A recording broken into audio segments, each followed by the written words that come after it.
আসসালামু আলাইকুম। সংবাদে আপনাদের সবাইকে স্বাগতম জানাচ্ছি আমি রোজ। শুরুতেই সংবাদ শিরোনাম। ওসমান হাদির মৃত্যুতে বিসিবি বাফুফের শোক প্রকাশ। ওসমান হাদির মৃত্যুতে বিসিবি বাফুফের শোক প্রকাশ। ইনকিলাব মঞ্চের আহ্বায়ক শরীফ ওসমান বিন হাদির মৃত্যুতে গভীর শোক ও দুঃখ প্রকাশ করেছে বাংলাদেশ ক্রিকেট বোর্ড। বৃহস্পতিবার ১৮ ডিসেম্বর রাত ৯:৩০টায় সিঙ্গাপুর জেনারেল হাসপাতালে চিকিৎসাধীন অবস্থায় তিনি শেষ নিঃশ্বাস ত্যাগ করেন।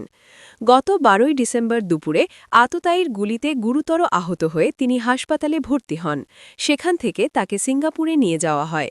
তার মৃত্যুতে শোকের ছায়া নেমে এসেছে ক্রীড়াঙ্গনেও। বিসিবি এক পোস্টে জানায়, শরীফ ওসমান হাদির মৃত্যুতে গভীর শোক ও সমবেদনা জানিয়েছে বাংলাদেশ ক্রিকেট বোর্ড।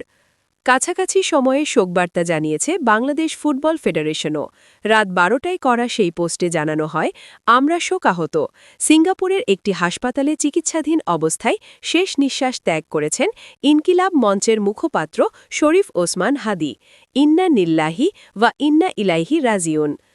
বাফুফে আরও লিখেছে, বাংলাদেশ ফুটবল ফেডারেশন বাফুফে মরহুমের বিদেহী আত্মার মাগফিরাত কামনা করে শোকসন্তপ্ত পরিবারের প্রতি গভীর সমবেদনা জানাচ্ছে।